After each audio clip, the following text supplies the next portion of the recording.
করো তুমি? এই যে এত রান্না করেছো না, তুমি সব নিজের মাথায় ঢালো আর নিয়ে সারা বাড়ি ঘুরে বেড়াও। আর তোমাকেও বলি আরিবা, তুমি তো জানো যে ও খেতে ভালোবাসে, তাহলে যে যে জিনিসগুলো খেতে ভালোবাসে সেই আইটেমগুলোকে একটু বানিয়ে দিলেই পারো। তুমি আমার গায়ে হাত দেবে? কই আমার গায়ে হাত দাও তো দেখি, ঘা ধাক্কা দিয়ে বাইরে বের করে দেবো না।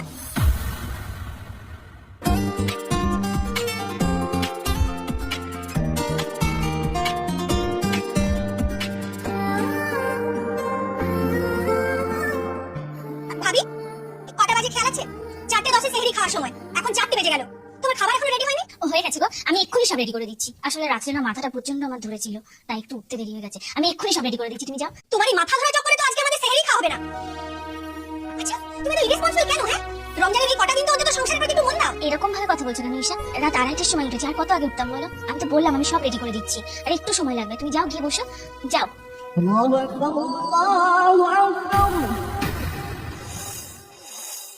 হায় হায় হায় হায় হায়, আজকে আমাদের সেহরি না খেয়ে থাকতে হবে, সারা দিন না খেয়ে থাকতে হবে আজকে। এবার শান্তি হয়েছে তোমার? এবার একটা কাজ করো তুমি, এই যে এত রান্না করেছো না, ওগুলো সব নিজের মাথায় ঢালো আর নিয়ে সারা বাড়ি ঘুরে বেড়াও। যত সব।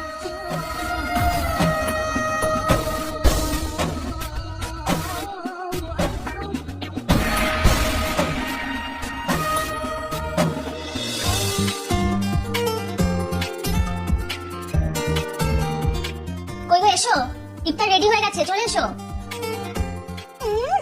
কি এমন ইফতার রেডি করেছে? তার আবার এত হাঁক ডাক। আরে কি গো, কি তোমরা এখন ইফতার শুরু করো? শুরু করো।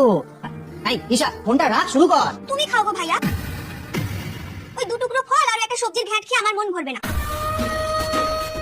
আর তোমাকেও বলি হারি ভাইয়া, সেই যখন ফ্রিজে পড়ে পড়ে মাছ মাংস নষ্টই হবে, তাহলে ব্যাগ ভর্তি করে বাজার করতে যাও কেন শুনি? ঈশা, বলছি যে তুমি এই খাবারগুলো আজকে একটু কষ্ট করে খেয়ে নাও। আমি তোমাকে কালকে তোমার পছন্দ মতন সমস্ত কিছু রান্না করে দেবো, বিশ্বাস করো। তোমার পছন্দের মতন ওই শুটকি মাছের ভর্তা, তারপর ঝাল ঝাল করে মাংসের ঝোল, আমি কালকে সব রান্না করে দেবো। এই তুমি থামো তো, আমি নিচের ফ্ল্যাটে ঋষি দাদের ওখানে ইফতার করতে যাচ্ছি।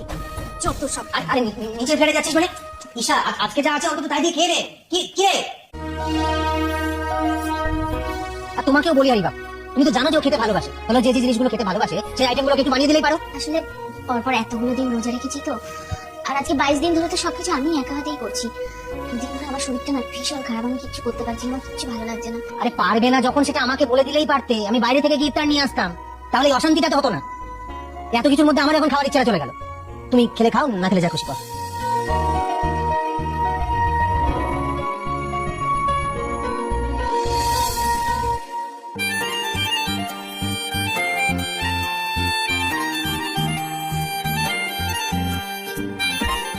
ঈদ মুবারক গিন্নি।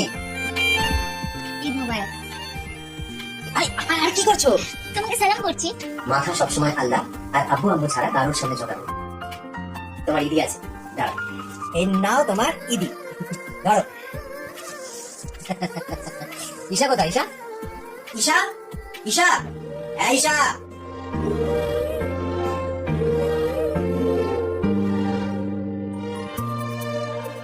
বলো ভাইয়া। কে ভাইয়াকে সালাম দিবি না? ঈদ মোবারক ভাইয়া। ঈদ মোবারক। তোর ঈদি আছে? এই রে তোর ঈদি। ভাবিকে সালাম দে। আর দুজন ঝটপট রেডি হয়ে নিচে আয়, আমি গাড়ি বের করছি, কেমন? এই এবার নিচে আছি।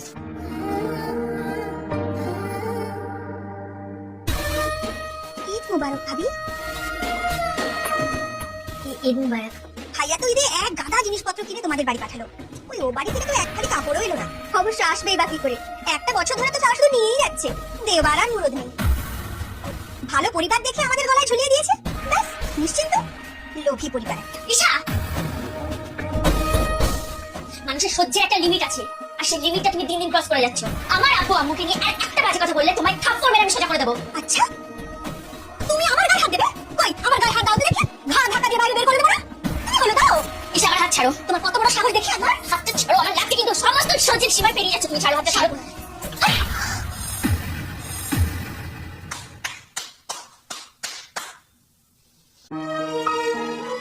একদম ঠিক কাজ করেছো। এই শাসনটা তোমার ওকে আরো অনেক আগে করা উচিত ছিল। আমার তুই দাদা, পরিবারে কোনো বোন ছিল না। বিয়ের পর এই বাড়িতে এসে আমি ভেবেছিলাম এবার অন্তত একটা বোন পেলাম, কিন্তু প্রথম দিন থেকেই তুমি আমার সাথে খারাপ ব্যবহার করে আসছো।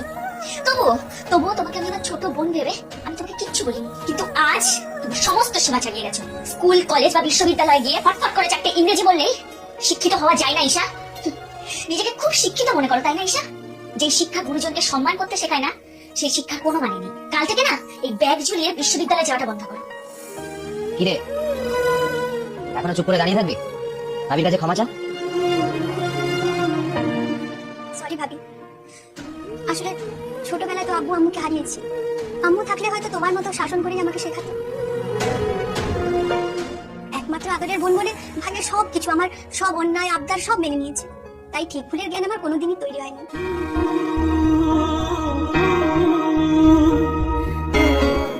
বিয়ের আগে ভাগ্য শুধুমাত্র আমার খেয়াল রাখতো। তুমি আসার পর ভালোবাসা ভাগ হয়ে গেল। আমার খুব হিংসা হতো তোমার উপর। তোমাকে প্রতিদ্বন্দ্বী ভাবতে শুরু করলাম। আমাকে ক্ষমা করে দাও ভাবি, আমাকে ক্ষমা করে দাও।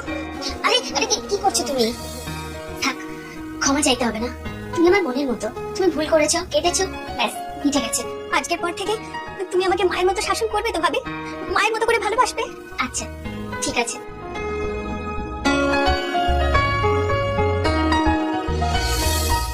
পারফেক্ট এন্ডিং, দুর্দান্ত। এই শোনো, আজকে না এই আনন্দে একটু চিংড়ি মাছের মালাইকারি খাওয়া যায়। এই, তোমার না চিংড়ি মাছ অ্যালার্জি? আরে ধুর, ছাড়ো তো, ওসব কিছু হবে না। আরে এরকম পরিবেশে চিংড়ি মাছের মালাইকারি না খেলে চলে? হ্যাঁ তাড়াতাড়ি চলো, রেস্টুরেন্টে টেবিল বুক করা আছে তো। এসো এসো এসো। চলো ভাবি, ভাইয়ের নিচে ওয়েট করছি, চলো।